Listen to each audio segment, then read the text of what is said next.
நாம் எல்லாரும் நம்முடைய வேத புத்தகத்தில் புனித மத்தேயு எழுதின சுவிசேஷம் 13ஆம் அதிகாரத்துக்கு திருப்பும்படியாக கேட்டுக்கொள்கிறேன். For our meditation tonight, shall we turn our Bibles to the Gospel according to Matthew chapter 13. முதல் வசனத்திலிருந்து வாசிப்போம். I request you to read from verse 1.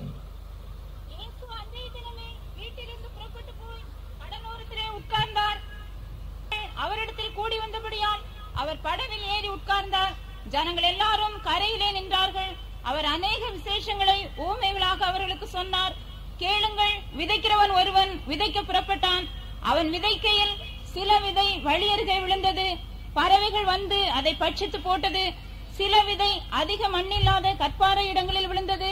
மண் ஆழமாயிராததினாலே அது சீக்கிரமாய் முளைத்தது. வெயில் ஏறின போதோ தீண்டு போய் வேறில்லாமையால் உலர்ந்து போயிற்று. சில விதை முள்ளுள்ள இடங்களில் விழுந்தது. முள் வளர்ந்து அதை நெருக்கி போட்டது. சில விதையோ நல்ல நிலத்தில் விழுந்து சிலது 100ஆகவும் சிலது 60ஆகவும் சிலது 30ஆகவும் பலன் தந்தது. கேட்கிறதற்கு காதுள்ளவன் கேட்க கடவன் என்றார். The same day went Jesus out of the house and sat by the seaside, and great multitudes were gathered together unto him, so that he went into a ship and sat, and the whole multitude stood on the shore.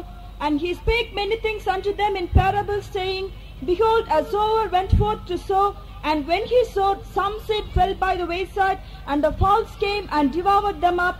Some fell upon stony places, where they had not much earth, and forthwith they sprang up, because they had no deepness of earth. And when the sun was up, they were scorched, and because they had no root, they withered away. And some fell among thorns, and the thorns sprang up and choked him. But other fell into the ground and brought forth fruit, some 100-fold, some 60-fold, and 30-fold. And who had ears to hear, let him hear. கர்த்தருடைய நாமத்துக்கு மகிமை உண்டாவதாக. Glory be to the name of the Lord. ஒரு நாள் கர்த்தராகிய இயேசு கிறிஸ்து நம்மை போல இப்படி ஒரு சரீரத்தில் இந்த பூமியில் இருந்த பொழுது நடந்த சம்பவங்களில் ஒன்றை குறித்து தான் நான் வாசிக்க கேட்கிறோம்.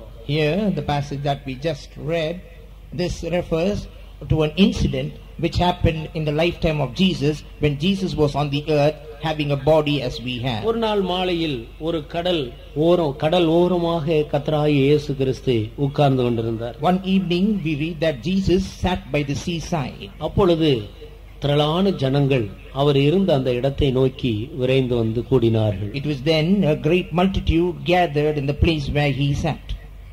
இப்படி கூடி வந்ததான ஜனங்களை பார்த்து அநேக விசேஷங்களை அவர்களுக்கு ஓமையாக எடுத்துரைத்தார். And looking to the people that were gathered together, the Lord Jesus spoke many good excellent things as parables. நாமும் கூட நம்முடைய வாழ்க்கையில் சாதாரணமாக பேசிக்கொள்ளுகிறதான வார்த்தைகள் உண்டு, விசேஷமாக பேசுகிற வார்த்தைகளும் உண்டுதானே. In our life also we have common conversation which we speak very often. At times we speak of something very special. விசேஷமாக நாம் பேசுகிறதான காரியங்களை மிகவும் கவனமாக பேசுவோம்.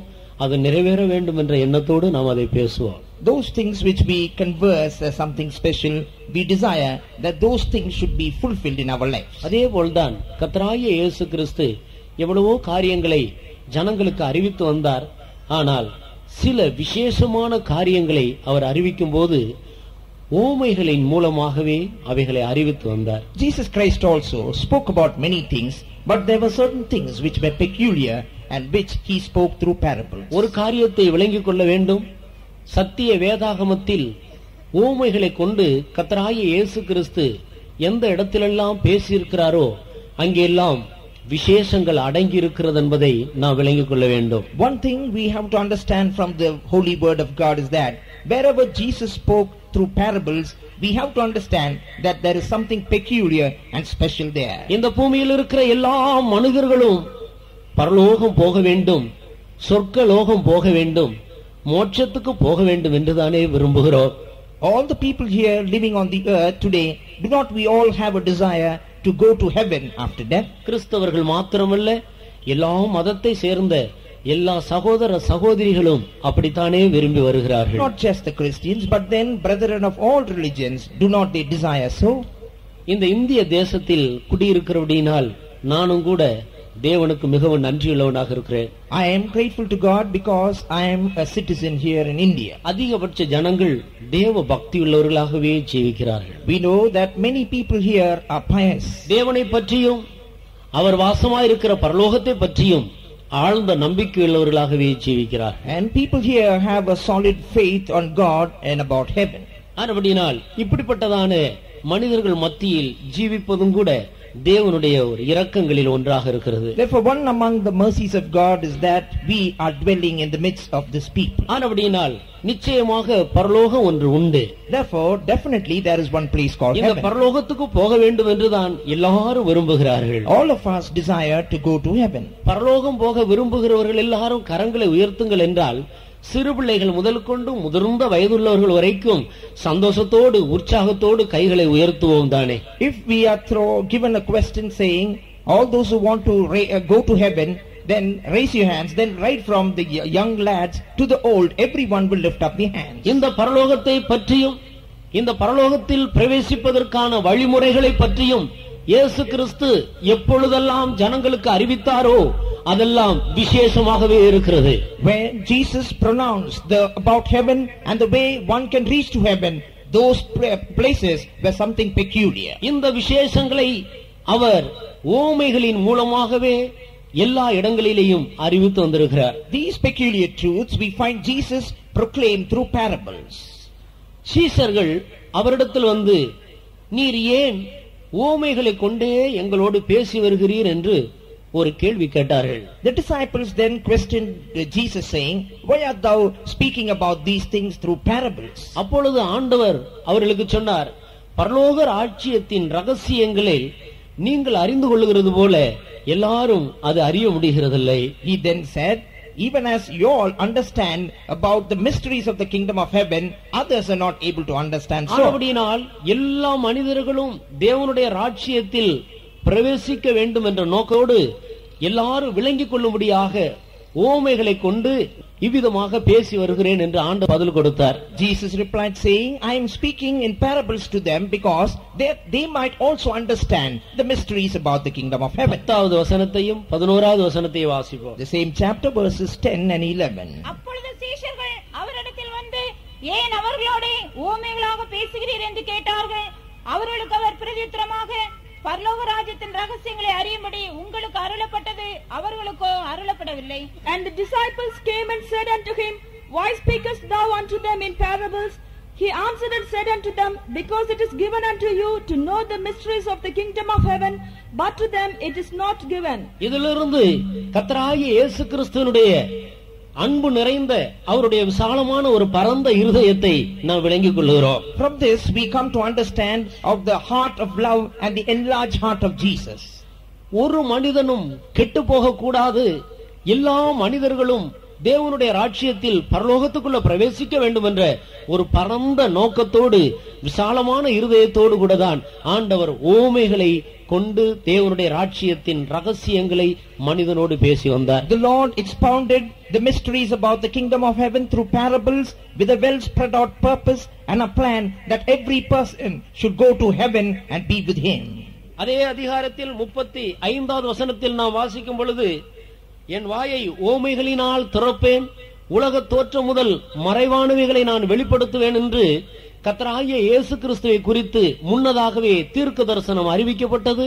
அது அப்பொழுது நிறைவேறிற்று. Reading from verse 35, we come to understand that there was a prophecy before about Jesus Christ, and he also said, I will open my mouth in parables, I will utter the things which have been kept in secret from the foundation of the world. ஆனபடியால் எங்கேயெல்லாம் சத்திய வேதாகமத்தில் ஓமைகளாக காரியங்கள் சொல்லப்பட்டிருக்கிறதோ அதையெல்லாம் எல்லா தேவனுடைய ஜனங்களும் ஆழமாக கவனிக்க வேண்டியது அவசியமாக இருக்கிறது. So wherever we find parables in the holy scriptures, we need to give a deep thought to that place. ஏனென்றால் அதில் சொல்லப்பட்டிருக்கிறதான சத்தியங்கள் உலக தோற்றம் முதற்கொண்டே மறைக்கப்பட்ட தேவனுடைய ரகசியங்களாக இருக்கிறது. Because the truths that are hidden in these parables are secrets hidden from the foundation of the world. இந்த பூமியில் இருக்கிறதான மனிதர்களுடைய அறிவினாலே, படிப்பினாலே, திறமையினாலே இதை அவர்கள் விளங்கிக் கொள்ள முடியாது. தேவன்தான் அதை வெளிப்படுத்த வேண்டியது அவசியமாக இருக்கு. Man with his own wisdom, understanding or knowledge or education cannot understand these parables.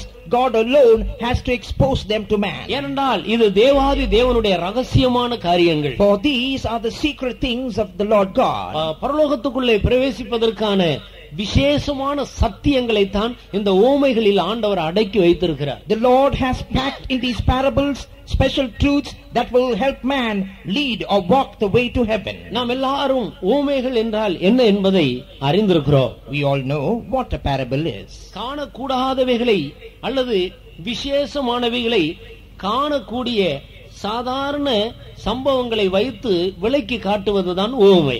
A parable means you explain something that is not visible with something that is common or ordinary taking place. இதிலிருந்து படித்தவர்களுக்கு மாத்திரமல்ல, எல்லா மனிதர்களுக்கும் பரலோகம் உரியது என்பதை நாம் விளங்கிக் கொள்ளுகிறோம். From this we have to understand that heaven belongs to one and all, not just for the literate. ஆனபடினால் தான் எல்லா நிலவரத்தில் இருக்கிறதான மனிதர்களும் தேவனுடைய ராஜ்யத்தில் பிரவேசிக்கும்படி எளிதான முறையில் இந்த தேவனுடைய ராஜ்யத்துக்குள்ள பிரவேசிப்பதற்கான சத்தியங்களை அறிந்து கொள்ளும் வண்ணத்தில் கர்த்தராகிய இயேசு கிறிஸ்து ஊமைகளோடு மனிதர்களோடு இடைப்பட்டார். That is the reason that Jesus dealt with his people through parables, that people who are illiterate that may also understand what is the way to heaven and that they might also reach to heaven. அங்கே இவர் முதலாவது சொன்ன ஒரு ஊமையை குறித்து சில காரியங்களை நாம் இன்றைக்கு தியானிக்கலாம். Today we will meditate on a parable that Jesus first spoke. வேதத்தில் ஏராளமான ஊமைகள் கொடுக்கப்பட்டிருக்கிறது. In the Bible you read of many parables. ஏறக்குறைய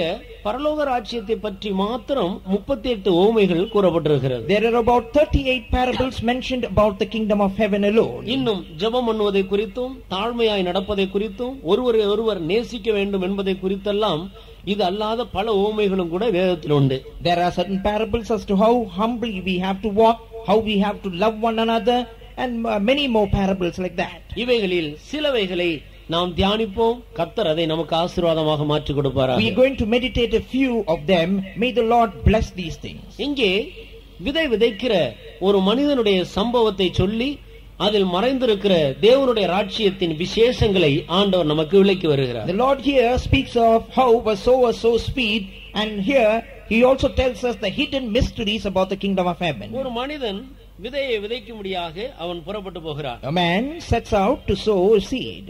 இங்கே நமக்கு முன்பாக போடப்பட்டிருக்கிறதான இந்த படத்தில் நாம் நன்றாக கவனித்தால் ஒரு மனிதன் கைகளிலே விதையை எடுத்துக்கொண்டு அவன் விதைத்துக் கொண்டிருக்கிறதை நாம் காண்கிறோம். Here in the chart that you see here, you find a man having seeds in his hand and he is all set to sow the seed. விதைக்கும் போது சில விதைகள் வழியருகான நிலத்தில் விழுகின்றன. As he sows the seed, a few fell on the wayside. சில விதைகள் கற்பாறை உள்ள இடத்தில் விழுகிறது. Some seeds fell on the stony places. சில விதைகள் முள்ளுள்ள நிலத்தில் விழுகிறது. Some seeds fell among the thorns.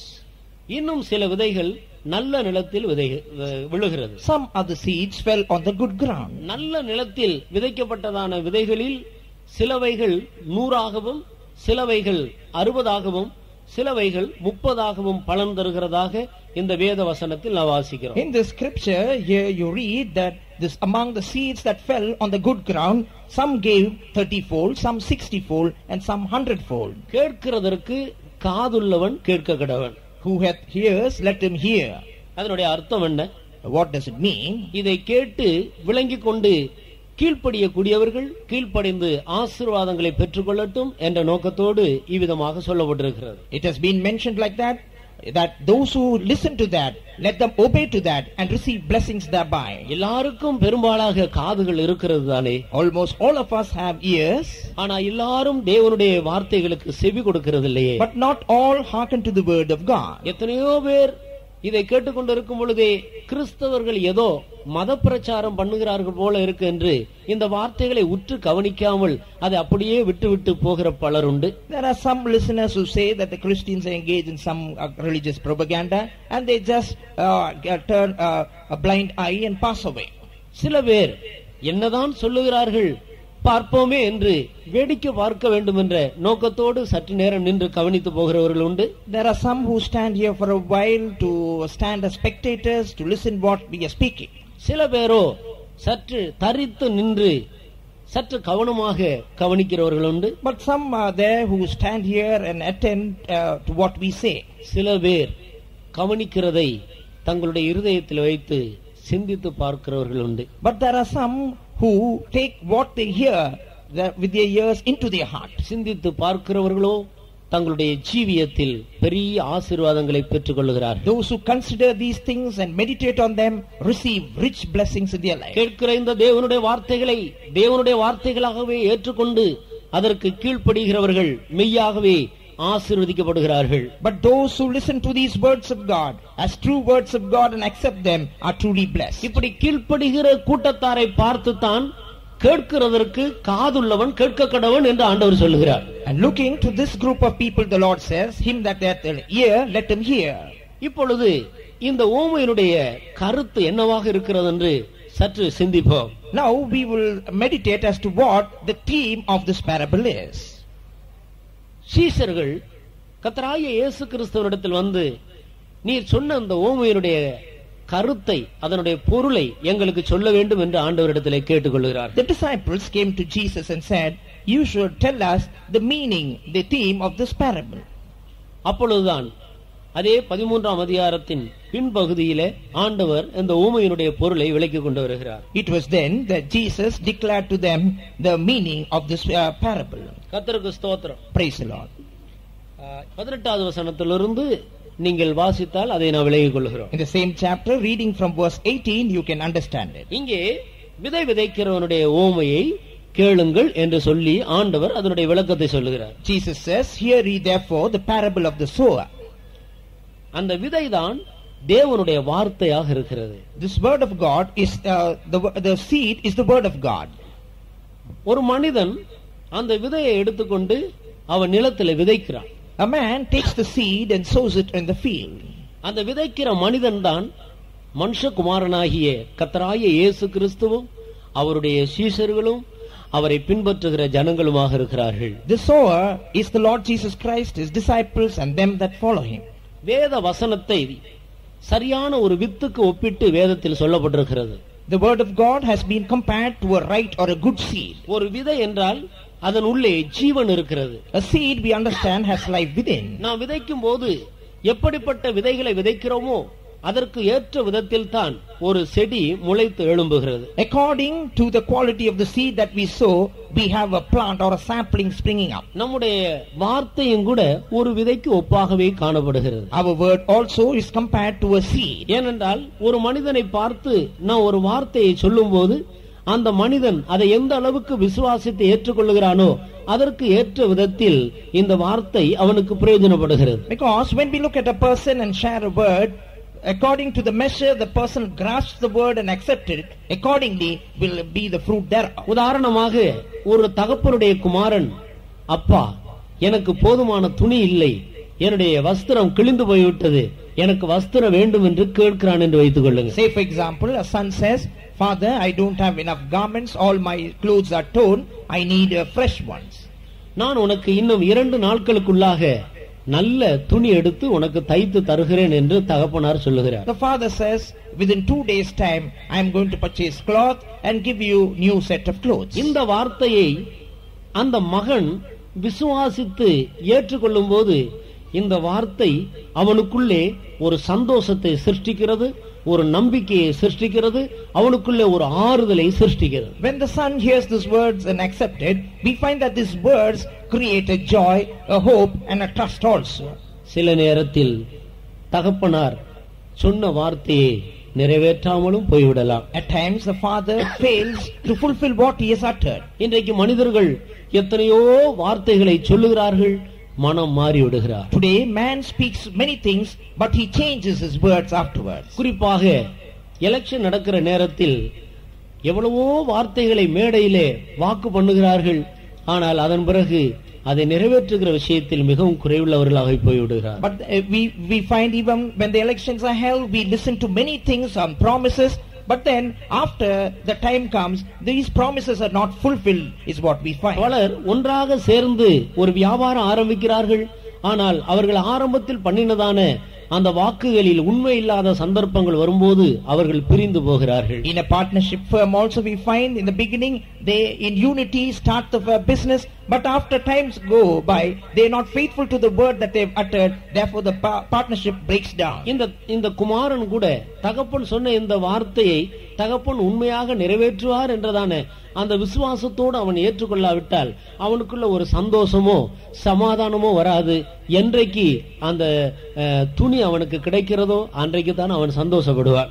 The son also, if he does not believe in the words of the father, he will not have a joy or a hope in him, but the day that he receives the clothes, that day he will be thrilled. எல்லா வார்த்தைக்கும் ஒரு வல்லமை இருக்கிறது. Therefore word has power. செம்மையான வார்த்தைகளுக்கு மிகுந்த வல்லமை உண்டு என்று யோபுவின் புத்தகத்திலேயும் கூட நாம் படிக்கிறோம். In the book of Job we read words of integrity have power. ஆனபடியால் ஒரு வார்த்தை ஒருவரிடத்திலிருந்து வந்தால் அந்த வார்த்தை யாரிடத்திலிருந்து வந்தது, அவர் எப்படிப்பட்டவர் என்பதை நாம் சற்று சிந்திக்க வேண்டும். We have to consider from whom these words came and what nature is that person. அந்த வார்த்தைக்கு எந்த இடத்திலிருந்து வருகிறது என்பதை அறிந்து அதற்கு ஏற்ற விதத்தில் அந்த வார்த்தைக்கு நாமும் கனம் கொடுக்க வேண்டியவர்களாக இருக்கிறோம். Therefore according to the word that proceeded we have to give honor to that word. இப்பொழுது இங்கே நான் வாசிக்க கேட்கிறதான இந்த வார்த்தைகள் மனிதனிடத்திலிருந்து வந்தவைகள் அல்ல, இது சர்வ வல்லமை இல்ல தேவனிடத்திலிருந்து புறப்பட்டு வந்த வார்த்தைகளாகவே இருக்கிறது. These words that we now listen are not words of man, but these are words which proceeded from the omnipotent God. இந்த வார்த்தைகளை அறிவித்த இவர் யார்? He who proclaimed these words, who is he? சூரியன் உண்டாக கடவுது என்றார். அவருடைய வார்த்தையின்படியே சூரியன் உண்டாயிற்று. He said let there be a sun, then according to his word the sun was formed. சமுத்திரம் உண்டாக கடவுது என்றார். சமுத்திரம் உண்டாயிற்று. Let the sea be formed, and it was so. அவருடைய வார்த்தை சிருஷ்டிக்கிற வார்த்தைகளாக இருக்கிறது. So his word was a creative word. அவருடைய வார்த்தை உருவாக்குகிற வல்லமையுள்ள வார்த்தையாக இருக்கிறது. His word was a powerful word which shaped things. அவர் சொல்ல ஆகும், அவர் கட்டளையிட நிற்கும். He commands and it stands fast. அவர் சொன்னார், தான் சொன்னபடியே அதை அவர் அப்படியே நிறைவேற்றுகிறவராக இருக்கிறார். If he has uttered, he will certainly fulfill what he has said. அருமையானவர்களே, நாம் கேட்டுக்கொண்டிருக்கிறதான இந்த வார்த்தைகள் சர்வ வல்லமை இல்ல தேவாதி தேவனுடைய வார்த்தைகளாக இருக்கிறது. Beloved, the words that we are now listening are the words of the Almighty God. அவருடைய வார்த்தைகள் ஒன்றும் ஒருபோதும் தரையில் விழுந்து போகிறதில்லை. Never shall his words fall on the ground. வானமும் பூமியும் ஒழிந்து போனாலும் தேவனுடைய வாயிலிருந்து வரும் ஒவ்வொரு வார்த்தையும் ஒவ்வொரு வார்த்தையின் ஒரு உறுப்பும் ஒருபோதும் அழியாதவைகளாகவே இருக்கிறது. Though the heaven and the earth shall pass away, every jot and tittle from the word of God shall never pass away. இன்றைக்கு நாம் எந்த தேவனுடைய வார்த்தையை கேட்டுக்கொண்டிருக்கிறோமோ அந்த வார்த்தையின் ஒவ்வொரு உறுப்பும் அதை விசுவாசிக்கிற ஒவ்வொரு மனிதனுக்குள்ளேயும் அது தன்னுடைய வேலையை தீவிரமாக செய்யும், அது நிச்சயமாக செய்யும். Every jot of the word that you are now listening, it will do a work of haste, a swift work in every heart that accepts it. தேவனுடைய வார்த்தையை குறித்து சத்திய வேதாகமத்தில் ஒரு வசனம் எழுதப்பட்டிருக்கிறது. There is a word, a scripture in the holy scriptures about the word of God. வானத்திலிருந்து பெய்கிற மழை வெறுமையாய் திரும்பாமல் பூமியை நனைத்து புசிக்கிறவனுக்கு ஆகாரத்தையும் விதைக்கிறவனுக்கு விதையையும் கொடுக்கிறது எப்படியோ அப்படியே என் வாயிலிருந்து வரும் வார்த்தையும் இருக்கும் என்று சர்வ வல்லமையுள்ள தேவன் அறிவிக்கிறார். The Almighty God says, even as the heaven pours down rain and wets the ground to provide food to man and seed to the sower, so shall my word be.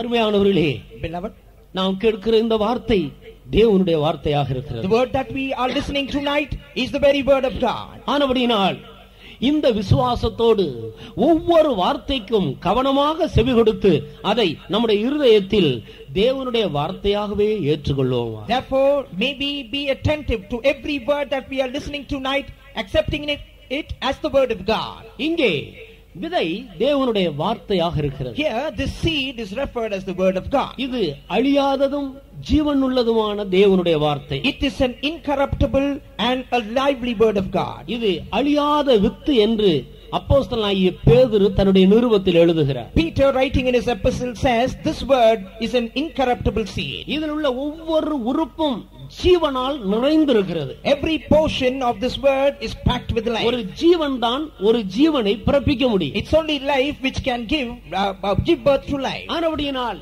எந்த மனிதன் இந்த சத்திய வேதாகமத்தில் உள்ள தேவனுடைய வார்த்தையை விசுவாசிக்கிறானோ அவன் விசுவாசிக்கிற ஒவ்வொரு வார்த்தையும் அவனுக்குள்ளே ஜீவனை உண்டாக்கி அவனை உயிர்ப்பிக்கிறது. Every man that believes in this word shall certainly obtain life. It will create life in him. இங்கே முதலாவது விதைக்கும் போது சில விதைகள் வழியருகான நிலத்தில் போய் விழுகிறது. Here we read when the sowers did start sowing the seed, some fell on the wayside. சில விதைகள் கற்பாறை நிலத்தில் விழுகின்றன. Some fell on the stony places. சிலவைகள் முள்ளுள்ள நிலத்தில் விழுகிறது. Some seeds in the thorns. இந்த மூன்று நிலங்களில் விதைக்கப்பட்ட விதையின் முடிவை கவனிக்கும் போது அவைகள் எல்லாமே பலனற்றதாக போய்விட்டது என்று சொல்லப்பட்டிருக்கிறது. When we consider the state about these three types of grounds, the seed was fruitless, it did not yield fruit. ஆனால் நல்ல நிலத்தில் விதைக்கப்பட்ட விதைகளில் சிலவைகள் 100 பலன் கொடுக்கிறது, சிலவைகள் 60 பலன் கொடுக்கிறது, சிலவைகள் 30 பலன் கொடுக்கிறது. But among the seeds that fell on the good ground, we find that some brought forth 100-fold, some 60-fold, and some 30-fold. விதை தேவனுடைய வார்த்தையானால் நிலம் மனிதனுடைய இருதயமாக இருக்கிறது என்பதை இதிலிருந்து நாம் தெளிவாக விளங்கிக் கொள்கிறோம். From this we can clearly understand if the word of God is the seed and the heart of man is the good ground. முழு உலகத்தில் உள்ள எல்லா மனிதருடைய இருதயங்களையும் 4 நிலங்களுக்கு ஆண்டவர் ஒப்பிடுகிறார்.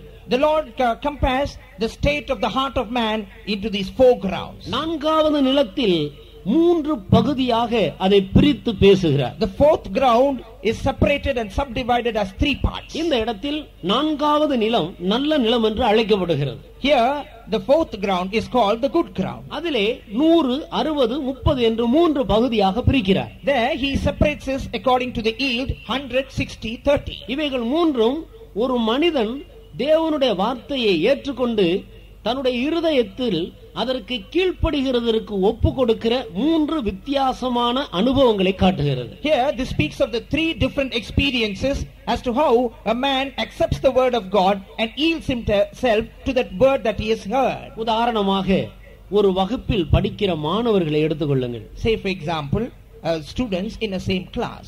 ஆசிரியர் எல்லா மாணவர்களுக்கும் ஒரே விதமாகத்தான் கற்றுக் கொடுக்கிறார். The teacher teaches all the students alike.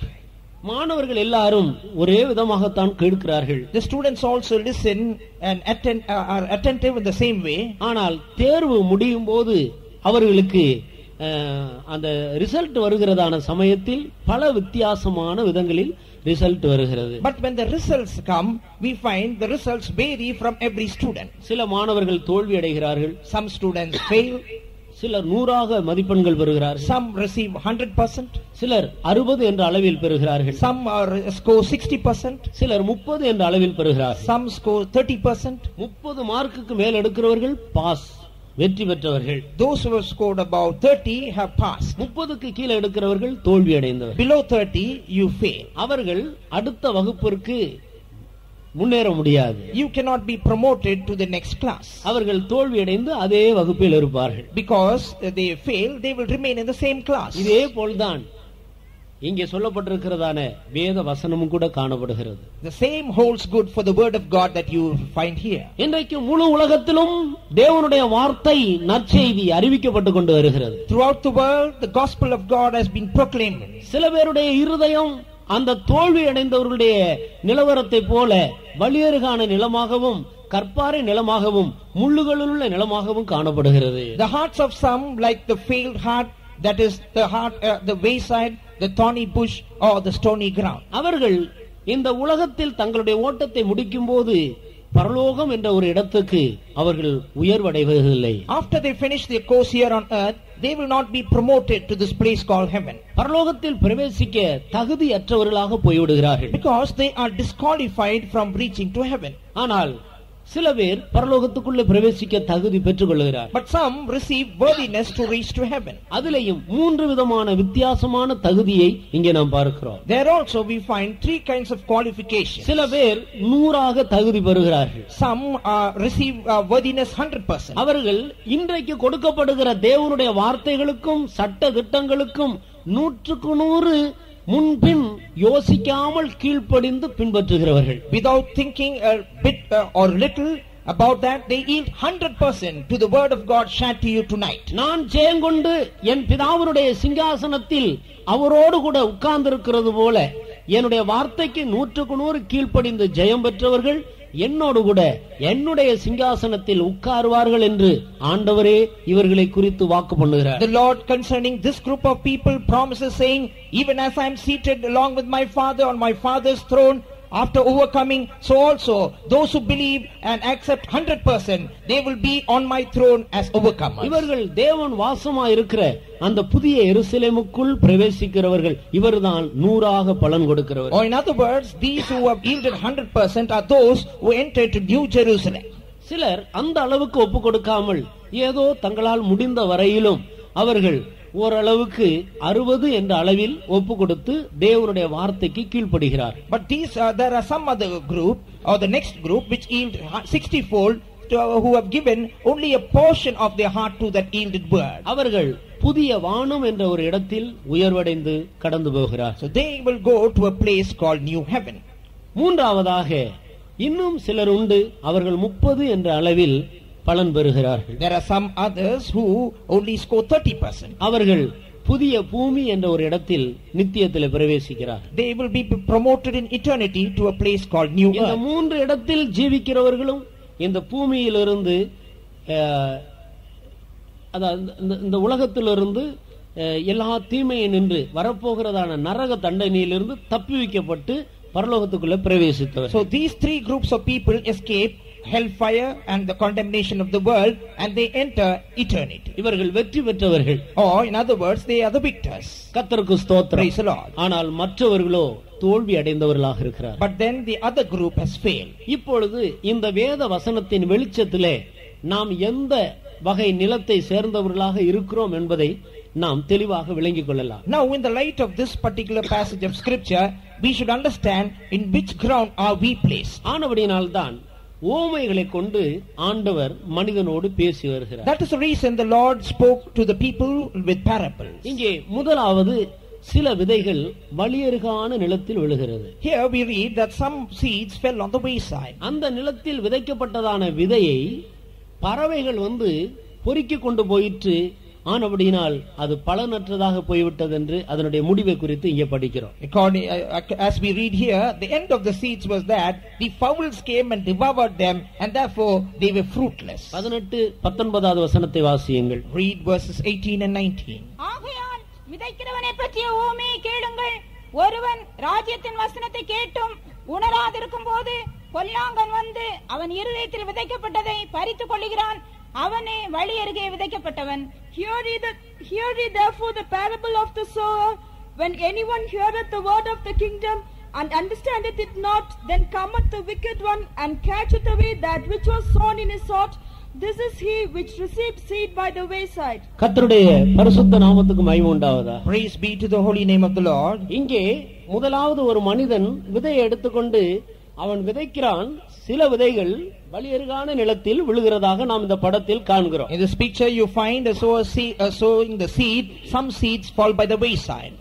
அடுத்த படத்திலே பறவைகள் வந்து அவைகளை பொறுக்கி கொண்டு போகிறது. The next picture you find the fowls devouring those seeds. மூன்றாவது படத்திலே அந்த நிலம் இப்பொழுதும் யாதொரு விதையும் இல்லாமல் அல்லது யாதொரு ஒரு பயிரோ செடியோ இல்லாமல் வழியருகான நிலமாகவே காணப்படுகிறது. There in picture number 3 you find that is a wayside without any seeds or cultivation. இன்றைக்கும் இந்த பூமியில் குடியிருக்கிறதான கோடிக்கணக்கான ஜனங்களின் மத்தியில் பலருடைய இருதயங்கள் இந்த வழியருகான நிலத்துக்கு ஒப்பாக காணப்படுகிறது. Many crores of people who are living in the earth, their heart is something like this. எவ்வளவு தேவனுடைய வார்த்தைகளை கேட்டாலும், எவ்வளவு தூரம் புத்திமதிகளையும் ஆலோசனைகளை கேட்டாலும் அவர்களுடைய ஜீவியத்தில் யாதொரு மாற்றத்தை அவர்கள் காணாமல் வறண்ட இந்த உறுதியான நிலத்தை போலவே சிலருடைய ஜீவியம் இருதயம் காணப்படுகிறது. Though they hear a lot of the word of God, their heart is seen like this wayside, having not accepted that word. இந்த சென்னை பட்டணத்திலேயும் கூட எத்தனையோ வருட காலமாக இந்த தேவனுடைய நற்செய்தி பல இடங்களிலே அறிவிக்கப்பட்டு கொண்டே வருகிறது. Here in the city of Madras also, the gospel has been proclaimed in different corners of the city. அநேகர் கேட்கிறார்கள், ஆனால் ஜீவியத்தில் எந்த மாற்றத்தையும் காண்கிறதில்லை. Many listen to the gospel, but then there is no transformation of their life. இதற்கு காரணம் என்ன? Why? What is the reason? அவர்களுடைய இருதயமாகிய நிலம் வழியருகான நிலமாக காணப்படுகிறது. Their heart is like the heart or a wayside. இது எப்படி வழியருகான நிலமாக காணப்பட்டது?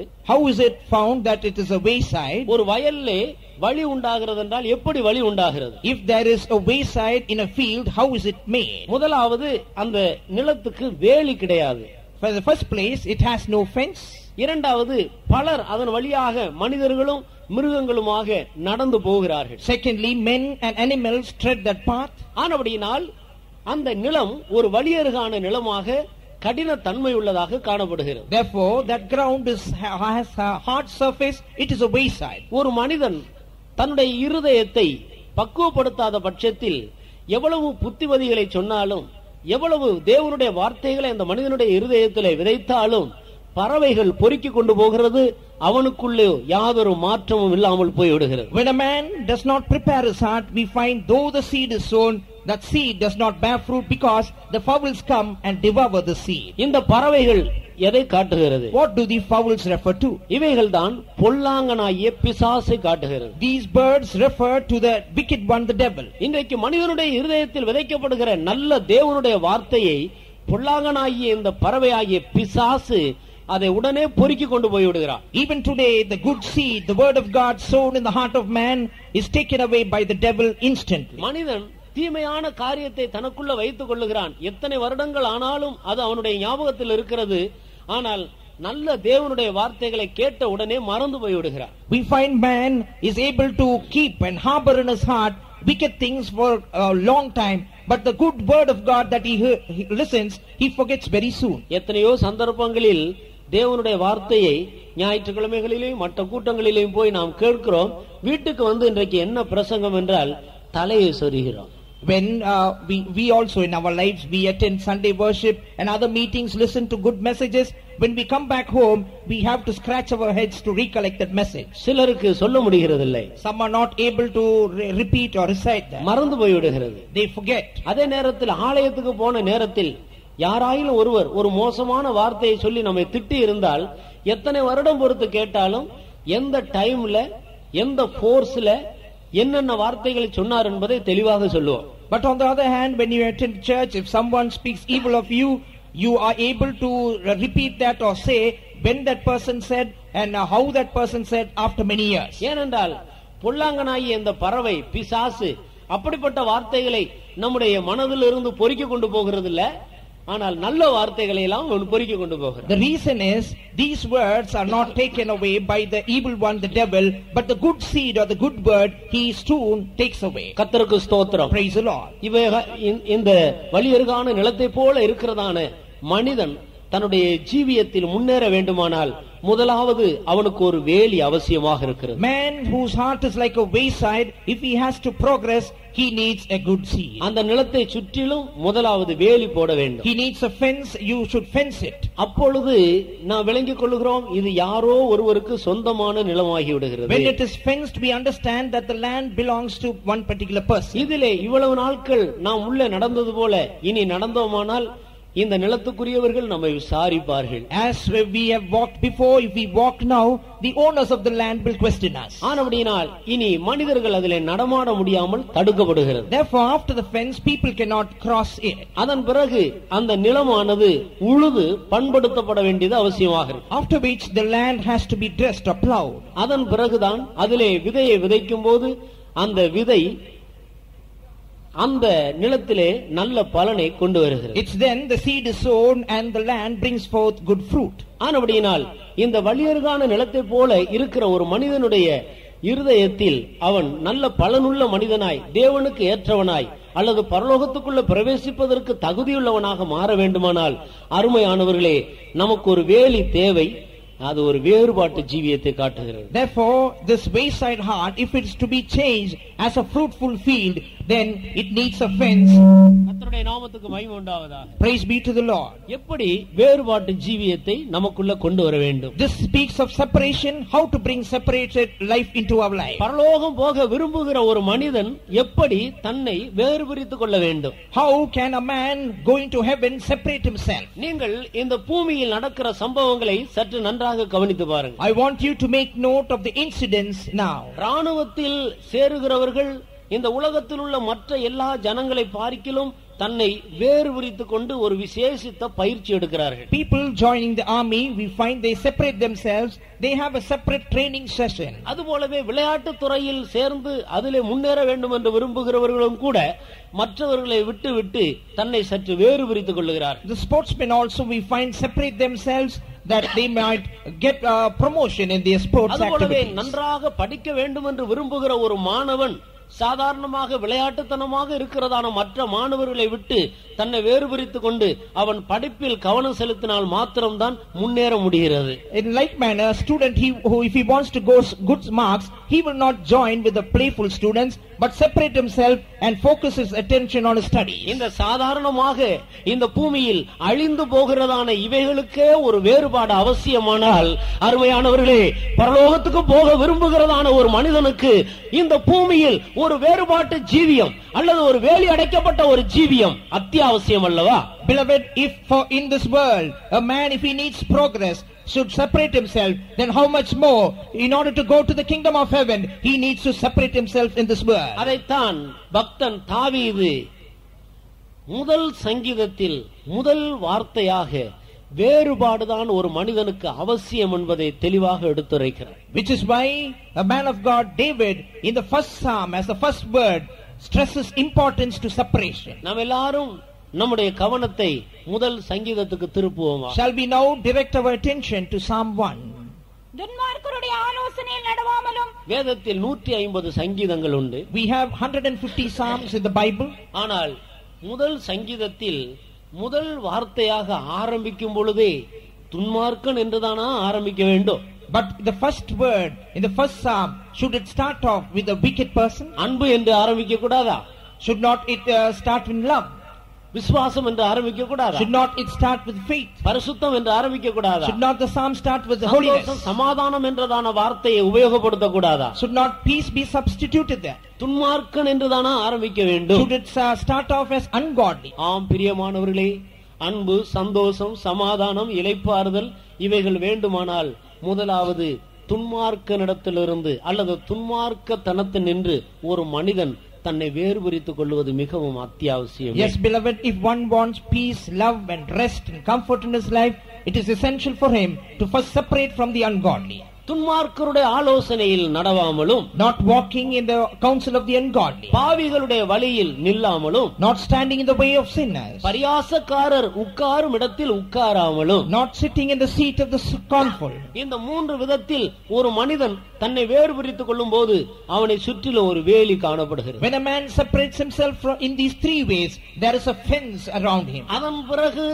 அந்த நிலம் அல்லது எந்த மனிதன் இப்படிப்பட்ட ஒரு வேறுபாட்டுக்குள் தன்னை கொண்டு வந்தானோ அந்த மனிதனுடைய அந்த இருதயம் வேலி அடைக்கப்பட்ட ஒரு இருதயமாக மற்ற மிருகங்களோ மற்ற மனிதர்களோ உள்ளே பிரவேசிக்க கூடாதபடி தடைப்படுத்தப்பட்ட ஒரு நிலமாக மாறுகிறது. After which the heart of this man or the man who has yielded to this truth is found as a heart that has been fenced, and man or animal cannot cross that land. ஆனபடியினால் துன்மார்க்கருடைய ஆலோசனை, பரலோகம் போக விரும்புகிற ஒரு மனிதன் துன்மார்க்கருடைய ஆலோசனைக்கு செவி கொடுக்க கூடாது. Therefore, if a person wants to go to heaven, he should not give heed to the counsel of the ungodly.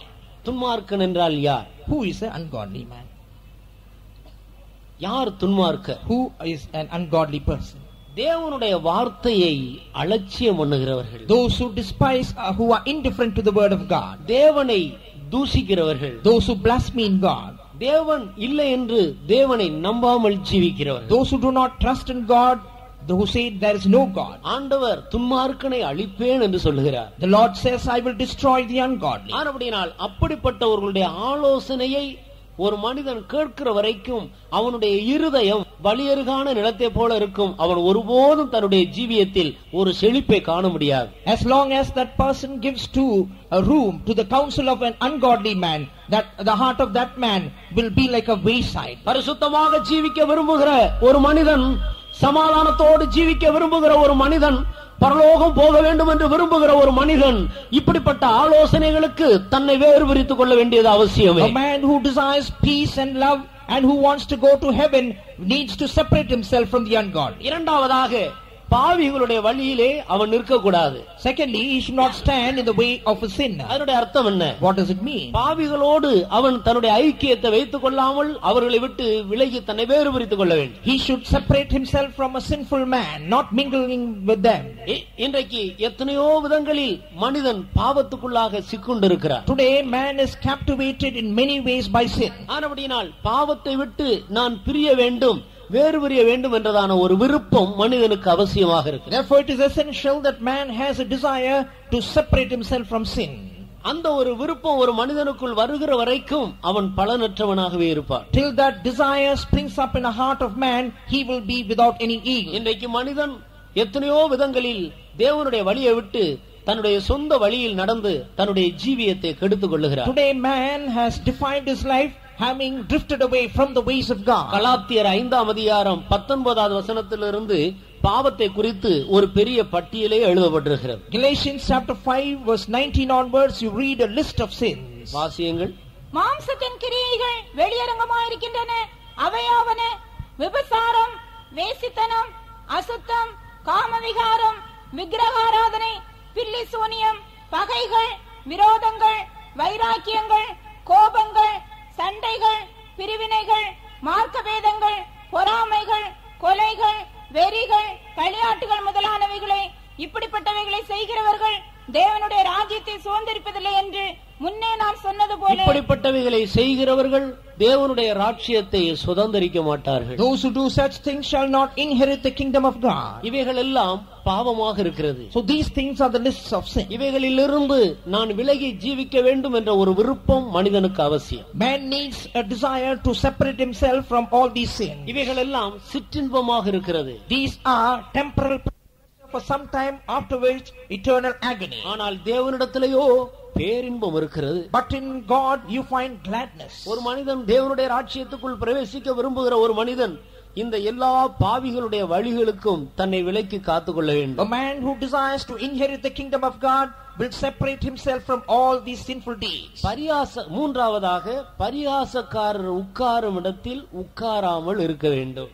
Thirdly, we read he should not be seated along with the scornful people. பலவிதமான பரியாசக்காரர்கள் இந்த பூமியிலே காண்கிறோம். We find many scoffers. இன்றைக்கு தேவன் கர்த்தராகிய இயேசு கிறிஸ்து வருகிறார் என்று சொல்லுகிறதும் சிலருக்கு பரியாசமாக காணப்படுகிறது. Today when we say that Jesus is coming soon, people they mock at that. இது கடைசி காலத்தில் எழும்புகிற பரியாசக்காரர்கள் கூட்டத்தை இது காட்டுகிறது. This speaks of scoffers who will arise during the end times. காலாகாலங்களாக இந்த பூமியிலே பரியாசக்காரர்கள் உண்டு. Right from the beginning there were people mocking like this. ஆனால் சத்திய வேதாகமத்தில் கடைசி நாட்களில் எழும்புகிற பரியாசக்காரர்கள் தான் அவர் வருவார் என்று சொல்லுகிறதான வாக்குத்தத்தம் எங்கே? இயேசு கிறிஸ்து வருவார் என்று சொல்லிக் கொண்டிருக்கிறார்களே, எங்கே வந்திருக்கிறார் என்றெல்லாம் பரியாசம் பண்ணுகிறவர்களாக காணப்படுகிறார். But then the people who mock at the coming of the Lord, saying, where is the promise that Jesus is coming soon? You find scoffers like this in the end time. இவர்களை விட்டும் ஒரு மனிதன் தன்னை வேறு பிரித்துக் கொள்ள வேண்டும். A man should separate himself from these people too. இப்படி ஒரு மனிதன் வேறு பிரியும் போது அவனை சுற்றிலும் அவன் ஒரு வேலி போட்டுக் கொள்ளுகிறான். Thus when a man separates himself, he has a fence around him. இப்படி ஒரு பிரிந்து ஜீவிக்க வேண்டும் என்றதான ஒரு விருப்பம் ஒரு மனிதனுக்குள்ள அவசியம் தேவையாக இருக்கு. Therefore this life of separation, this desire should always be resting in him. கர்த்தராகிய இயேசு கிறிஸ்துவும் இந்த பூமியில் இருந்தபோது எல்லா வியாதியஸ்தரையும் அவர் சுகமாக்கவில்லை. When Jesus was here on the earth, he did not heal every sick person. சுகம் பெற வேண்டும் என்று விரும்பி அவரிடத்தில் வந்தவர்களை அவர் சுகமாக்கினார். But those who had a desire to be healed and those who approached him were healed. இயேசு கிறிஸ்து இந்த பூமியில் இருந்தபோது எல்லா பாவிகளும் மனம் திரும்பவில்லை. When Jesus was here on the earth, not all sinners repented. அவரை குறித்து கேள்விப்பட்டு அவரை விசுவாசித்து அவரிடத்தில் போனவர்கள்தான் அவர்கள் மனம் திரும்பி பாவத்திலிருந்து விடுதலை பெற்றார்கள். Those who heard of him and those who went in search of him and those who met him, only they repented and were saved. பாவத்தில் ஜீவிக்கிற ஒரு மனிதன் தன்னைத்தானே விடுவித்துக் கொள்ள முடியாது. A man living in sin cannot save himself. ஏனென்றால் அவன் ஒரு அடிமையாக இருக்கிறான். The reason is he indeed is a slave. இன்றைக்கு மத்திய சிறைச்சாலையில் இருக்கிறவர்கள் தன்னைத்தானே எப்படி விடுவித்துக் கொள்ள முடியும்? Today also people in the central prison, how can they release themselves? அவர்களை யாராயிலும் ஒருவர் வந்து விடுவித்து வெளியே கொண்டு வந்தால் ஒழிய அவர்கள் தங்களை தாங்களே விடுவித்துக் கொள்ள முடியாது. Unless someone comes and bails them out, they cannot seek for release. அவர்கள் விடுவித்துக் கொள்ள பிரயாசப்பட்ட முயற்சி எடுத்தார்களானால் அது தெரிய வரும்போது இன்னும் கடுமையான தண்டனைக்கு உள்ளாகி விடுகிறார். If they somehow make attempts for a jailbreak, they will get a worse condemnation. கர்த்தருக்கு ஸ்தோத்திரம். Praise the Lord. ஆனபடியால் அப்படி யாராயிலும் விடுதலையாகி வெளியே போய்விட்டால் காவல்துறையில் இருக்கிறவர்களுக்கு மிகவும் கஷ்டம் உண்டாகி விடுகிறது. If someone attempts a jailbreak and runs away, the police are put to problem. இதே போலதான் பாவத்தில் ஜீவிக்கிற ஒரு மனிதனும் சிறைப்படுத்தப்பட்டிருக்கிறார். In like manner, a man living in sin is also under bondage. அவன் அடிமையாக இருக்கிறார். He is a slave. அவன் ஒருபோதும் தன்னைத்தானே விடுவித்துக் கொள்ள முடியாது. Never can he set himself free. ஆனபடியால் தான் இருக்கிற சிறையிருப்பின் நிலவரத்தை உணர்ந்து தன்னுடைய அடிமையின் நிலவரத்தை அவன் உணர்ந்து இதிலிருந்து விடுதலை வேண்டும் என்று அவன் விரும்ப வேண்டியது அவனுடைய பகுதியாக இருக்கிறது. Realizing that he is a captive, understanding about his captivity, he should seek for deliverance or release. வேதத்தில் மகதலேனா மரியாள் என்றதான ஒரு பாவியாகிய ஸ்திரியை குறித்து படிக்கிறோம். The Bible tells us about a sinful woman by name Mary Magdalene. அவள் ஒரு பாவி என்று தேசமே அறிந்திருக்கிறது. ஏனென்றால் அவள் அவ்வளவு மோசமான ஒரு ஸ்திரீ. The land knew that she was a sinner. She was the worst of the woman there. ஆனால் இந்த ஸ்திரீ இயேசுவை குறித்து கேள்விப்பட்டு அவர் ஒரு இடத்தில் ஒரு வீட்டில் பிரசங்கம் பண்ணி கொண்டிருந்த போது அவரிடத்தில் அவரை தேடி போய் அவருக்கு பின்னாலே நின்று கொண்டிருக்கிறார். Nevertheless, this woman, on listening, on being given to understand that Jesus had come, went in search of Jesus and stood and listened to his message. பாவியாகிய இந்த ஸ்திரீ பரிசுத்தராகிய இயேசுவை தேடி போன போதுதான் அவளும் கூட பாவத்திலிருந்து விடுதலை பெற்றார். This sinful woman, when she went in search of that holy man, it was then she received deliverance from sin. சகேயு என்றதான அந்த ஆயக்காரனும் கூட இயேசுவை பார்க்க வேண்டும் என்று விரும்பி தேடி போன போதுதான் அவனும் கூட ரட்சிப்பை பெற்றுக்கொண்டார். Zacchaeus the publican also, we find he went in search of Jesus, wanting to see Jesus. It was then he was released of his sin. ஆனபடியால் அருமையான நண்பனே, Therefore, beloved friend, இந்த சாயங்கால வேளையில் கர்த்தராகிய இயேசு கிறிஸ்து எப்படிப்பட்ட பாவிகளையும் விடுதலையாக்குகிறதற்கு வல்லமையுள்ளவராக நம்ம மத்தியில் இருக்கிறார். This evening also we want to declare that Jesus Christ is present here to deliver any sinner. ஆனால் நீ அவரை தேட வேண்டும். But you have to seek it. தேடுங்கள், கண்டடைவீர்கள். Seek and ye shall find. தட்டுங்கள், உங்களுக்கு திறக்கப்படும். Knock, it shall be opened unto you.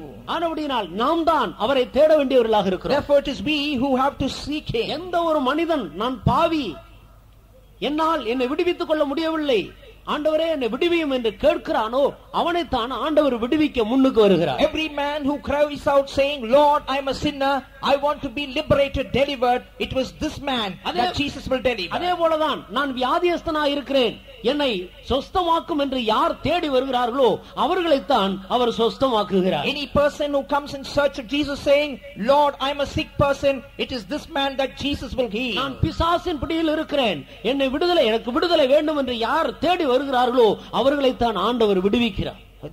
If a person says, Lord, I am under the captivity of the devil is oppressing me, then Jesus will deliver you. கர்த்தருடைய பரிசுத்த நாமத்துக்கு மகிமை உண்டாகட்டும். Glory be to the name of the Lord. அருமையான நண்பனே, beloved friend, இந்த சாயங்கால வேளையில் கர்த்தராகிய இயேசு கிறிஸ்து உன்னை ஆசீர்வதிக்கும்படியாக, உன்னுடைய எல்லா சிறையிருப்பிலிருந்து உன்னை விடுதலையாக்கி வெளியே கொண்டு வரும்படியாகவே உன்னை தேடி இங்கே வந்திருக்கிறார். This evening also the Lord Jesus Christ has come in search of you in order to liberate you, deliver you from your captivity. பாவிகளை ரட்சிக்கவே கிறிஸ்து இயேசு இவ்வுலகத்தில் வந்தார். Jesus Christ came into the world to save sinners. விசுவாசித்து யாரெல்லாம் அவரை தேடி போனார்களோ அத்தனை பேரும் சுகம் பெற்றார்கள், அத்தனை பேரும் விடுவிக்கப்பட்டார்கள். ஒருவரையும் அவர் புறம்பே தள்ளவில்லை. Believing on this word, every person who came to him, who sought after him, was liberated from sin, healed from his sickness. கர்த்தருக்கு சித்தமானால் இந்த ஓமையின் மீதி பகுதியை நாளைய தினத்தில் நான் உங்களுக்கு விளக்குவேன். இப்பொழுது கேட்ட இந்த வசனத்தின்படி நம்முடைய கண்களை மூடி கர்த்தருடைய கரத்தில் நம்மை ஒப்பு கொடுப்போம். ஆண்டவர் நம்மை விடுவித்து ஆசீர்வதிக்க போகிறார். God willing, we will meditate the rest of the theme of the parable tomorrow, and now we are going to yield to the word that we heard tonight. முதல் சங்கீதத்திலே ஆசீர்வாதத்தை பெற்றுக்கொள்வதற்கு முதல் வசனத்தில் மிக தெளிவான காரியங்கள் நமக்கு அறிவிக்கப்பட்டிருக்கிறது. In the first verse of the first psalm we find a clear route to receive the blessings of God. இரண்டாவது வசனத்தில் நாம் முன்னேறுவதற்கு என்ன செய்ய வேண்டும் என்று எழுதப்பட்டிருக்கிறது. The second verse says what we have to do to press forward. முதல் வசனத்தில் நாம் விட வேண்டியவைகளை நாம் வாசிக்கிறோம். இரண்டாவது வசனத்தில் நாம் பிடிக்க வேண்டியதை வாசிக்கிறோம். மூன்றாவது வசனத்தில் நாம் ஆசீர்வாதங்களை எப்படி பெற்றுக்கொள்கிறோம் என்று In the அறிவிக்கப்பட்டிருக்கிறது. first verse we read as to how we should be separate from certain things. In the second verse we read as to what we have to cling or cleave unto, and the third verse the blessings that we shall receive. இது பொய்யான வார்த்தை அல்ல. These are no lying words. இந்த வார்த்தையின்படியே ஆண்டவரை தேடி அவரை பிடித்துக் கொண்ட லட்சக்கணக்கான ஜனங்கள் இன்றைக்கும் ஆசீர்வாதத்தோடு ஜீவிக்கிறார்கள். அதில் நாங்களும் ஒருவராக இருக்கிறோம். அதற்கு நாங்கள் சாட்சிகளாக இருக்கிறோம். According to the word of God, those who have held fast to this word have received blessings. They are lakhs and lakhs of people like நாங்கள் that. பெற்றுக்கொண்ட சொந்த அனுபவத்தை தான் உங்களுக்கு அறிவித்துக் கொண்டிருக்கிறோம். That which we have tasted in our own experience we share with you. இன்றைக்கும் இயேசு கிறிஸ்து பாவிகளை ரட்சிக்கிறவராகவே நம்மத்தில் இருக்கிறார். Even tonight Jesus is present here as one who saves the sinner. தயவு செய்து நாம் எல்லாரும் நம்முடைய கண்களை மூடுவோம். Shall we please close our eyes? வானத்தையும் பூமியையும் நம்மையும் உண்டாக்கின சர்வ வல்லவருக்கு முன்பாக நம்முடைய முழங்கால்களை முடக்குவோமாக. May we bend our knees before the creator God who created the heaven and the earth and us. எல்லா முழங்கால்களும் அவருக்கு முன்னேதானே முடக்கப்பட வேண்டும். Every knee should bow or bend before him. எல்லா நாவுகளும் அவரை தானே கர்த்தர் என்று அறிக்கை பண்ண வேண்டும். Should not every tongue confess that he is Lord? தேவாதி தேவனுக்கு முன்பாக முடக்கப்படுகிற முழங்கால்கள் பாக்கியம் உள்ளவைகள். Blessed are the knees that bow before Jesus. கர்த்தராகிய இயேசு கிறிஸ்துவை கர்த்தர் என்று அறிக்கையிடுகிற நாவுகள் பாக்கியம் உள்ளவைகள். Blessed are the tongues which confess that Jesus is Lord. கர்த்தராகிய இயேசு கிறிஸ்துவை தேவன் என்று உன் இருதயத்தில் விசுவாசித்து உன் வாயை திறந்து நீ அறிக்கையிடுவாயானால் இன்றைக்கு ரட்சிக்கப்படுவாய். If you open your mouth and confess that Jesus is Lord, this day you shall be saved. வலியருகான நிலத்தை போல கடினமாய் காணப்படுகிறதான உன்னுடைய இருதயத்தின் கடின தன்மையை மாற்றி அது பண்படுத்தப்பட்ட ஒரு நிலமாக பலனுள்ள ஒரு நிலமாக மாற்றும்படியாகவே இயேசு உன்னோடு பேசிக் கொண்டிருக்கிறார். Jesus is speaking to you tonight that your hard ground, your heart which is something like the wayside, might be changed into a good ground. அருமையான நண்பனே, இதற்கு முன்பாக எத்தனையோ சந்தர்ப்பங்களில் இந்த இயேசுவை குறித்து நீ கேள்விப்பட்டு ஒருவேளை அந்த சந்தர்ப்பங்களை எல்லாம் நீ அள்ள தட்டி இருக்கலாம். Beloved friend, you must have heard about Jesus previously, but then you have turned a deaf ear to those messages. உன்னை பரலோகம் கொண்டு போகும்படியாக இன்றைக்கும் அந்த இயேசு உன்னால் தள்ளப்பட்டு உன்னால் அலட்சியம் பண்ணப்பட்டு உன்னால் புறக்கணிக்கப்பட்ட அந்த இயேசு கிறிஸ்து இன்றைக்கும் மறுபடியும் உன்மேல் உள்ள அன்பினால் உன்னை தேடி வந்து உன்னோடு பேசிக் கொண்டிருக்கிறார். Jesus who you rejected, whom you despised, he with love has come to you to speak to you. எத்தனை முறை நீ அவரை தள்ளினாலும் அவர் மறுபடியும் உன்னோடு பேசிக் கொண்டிருக்கிறாரே. Though you might cast him away, reject him on many occasions, he is again speaking to you. அவருடைய அன்பு எவ்வளவு பெரிதாக இருக்கிறது. Oh, how great is his love. இன்றைக்கு நீ அவருடைய சத்தத்தை கேட்பாயானால், tonight if you listen to his voice, அவரை தள்ளிவிட வேண்டாம். do not turn away. ஒரு சந்தர்ப்பத்தை அவருக்கு கொடுத்து பார். Give him one opportunity. கண்களை மூடின வண்ணமாக உனக்காக சிலுவையில் மரித்து அந்த இயேசுவுக்கு நேராக உன் கண்களை ஏறெடுப்பாயாக. With your eyes closed, may you lift up your eyes towards Jesus on the cross.